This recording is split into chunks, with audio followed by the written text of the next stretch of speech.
Habari ya uzima ndugu zangu, na wasalimu kwa jina kuu, kwa jina lote, jina la Mwenyezi Mungu. Ndugu zangu, kila familia ndani ya Jamhuri ya Muungano wa Tanzania hii hapa tunaishi. Naitwa kwanza Dr. Chris kutoka mfumo wa tiba asilia na teknolojia za Japani na China. Kwa teknolojia hapo, mashine yetu ya vipimo ya Japani na China inaonyesha tatizo ambalo unaumwa hapo na tatizo vya sheria ambao unaweza kulipata mbeleni. Na ndio maana wanaongoza kuishi miaka mingi, kwa sababu waangalie tiba, wanaangalia kinga pia wenzetu. Na hata hizi tiba unazoziona hapa zimeandikwa unaweza kuzitumia kama tiba na pia unaweza kuzitumia kama kinga kwa wakati mmoja katika mfumo wa tiba Japani na China. Katika dawa za mfumo wa tiba wa mzungu mara nyingi zinatumika kwenye kutibu peke yake, kwa sababu ndugu yetu yeye anatumia mfumo ambao anasubiri wewe kwanza uumwe ndipo upate matibabu. Lakini sisi katika mfumo wa tiba wa teknolojia Japani na China tusubiri mpaka uumwe. Kwa maana kuna mcheka tiba umeletwa au reflexology, ambao reflexology huu au mcheka tiba kipo hadi chuo kikuu Nairobi. Kwa sababu reflexology, zoezi hili linapitia seli zote, tishu zote, viungo vyote ndani ya mwili na organ zote ndani ya mwili, zoezi linapitia ndani ya mwili. Kwa maana reflexology hii inatibu kipanda uso, maumivu ya kichwa yanasababishwa na magonjwa yasiyoambukiza kama pressure, kisukari na mzunguko mbaya wa damu na ukinga ya mwili kwa mbaya. Pia mkikatiba huu unatibu mafua, mkikatiba huu unatibu ganzi, miguu kuwaka moto, misuli kukamaa, na una matokeo kuanzia siku ya kwanza ya moja kwa moja. Na ndio maana tunatanguliza tiba kwa wale ambao wameteseka na maumivu ya mgongo, kiuno, shingo, mbavu. Maumivu ya mgongo ndio chanzo kikubwa duniani cha vilema namba moja duniani. Maumivu ya mgongo ndio vilema kubwa duniani. Kwa mcheka tiba huu unasaidia kutoa maumivu kwa dakika 20 au mpaka 30. Reflexology kitaalamu kwamba unaweza kutoa, kama tatizo lako ni dogo unapona kabisa na mgongo, kama tatizo lako ni kubwa unapata nafuu kubwa kuanzia siku ya kwanza. Na ndio maana tunatanguliza tiba ili watu waache kutegemea dawa zenye kemikali zenye madhara ndani ya mwili muda mrefu, ili waweze kuishi wategemea chakula. Tiba ya kwanza ya Mwenyezi Mungu ni chakula.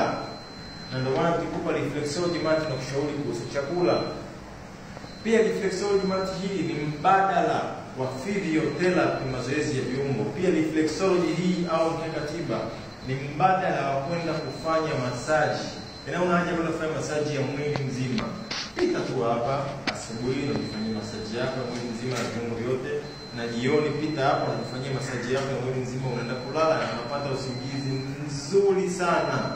Reflexology kwa watu ambao wana matatizo ya kutopata choo, hawapati choo, inasaidia mtu kupata choo, inasaidia kutibu constipation na bawasiri.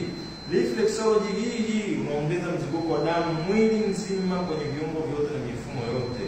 Reflexology hii inasaidia kutibu na kuimarisha mfumo wa uzazi, uvimbe ulioko ndani ya mfumo wa uzazi kama endometriosis, PCOS, fibroid, ovarian cysts, matrimonial cysts na kadhalika. Reflexology hii tiba moja inasaidia magonjwa yote haya yasiyoambukiza, kwa sababu wenzetu katika swala la afya hawajafanya biashara, wanafanya afya kusaidia jamii. Kwa hakika ni uhakika, ndio maana Wajapani wanaongoza kuishi miaka mingi duniani na China, na ni mfano wa kuigwa ili kuweza kusaidia jamii yetu. Kwa hakika ni uhakika. Bei ya mkeka huu ni 260,000. Pia mkeka huu tiba una uwezo wa kukatisha matumizi ya dawa za pressure, kisukari na stroke, ili mtu aweze kurudi katika hali ya kawaida na kuishi kutegemea chakula diet, na sio matumizi ya dawa muda mrefu kuleta madhara kwenye mwili. Magonjwa yasiyoambukiza una uwezo wa kukatisha matumizi ya dawa, dalili za kuumwa zikipotea ndani ya mwili na maumivu yakipotea ndani ya mwili. Sio lazima umalize dozi. Tofauti na malaria, UTI au typhoid, lazima umalize dawa na tunasisitiza umalize dawa. Lakini magonjwa yasiyoambukiza yako tofauti kabisa. Kwa ndugu yangu, unamfahamu mama yako, ndugu yako, baba yako au babu yako ambaye yuko nyumbani na rundo la dawa hivi. Bei ya mkeka huu tiba ni 260,000 na ni wa kudumu na una expiration date. Familia yenu nzima mtautumia miaka kwenda rudi, mtakuwepo ndani kwa ajili ya kuokoa familia zetu ndani ya Tanzania. Mkeka huu au reflexology, elimu hii iko Nairobi, Kenya. Kwa Watanzania sisi bado ni kitu kipya, na ndio maana tunatanguliza tiba kwa sababu kuna matokeo ya moja kwa moja. SSI clinic tunatumia mfumo wa tiba Japan na China, na ndio maana vipimo vyetu vinaonyesha tatizo linaloumwa na tatizo mbeleni. Tunasaidia jamii kwa hakika, ni uhakika.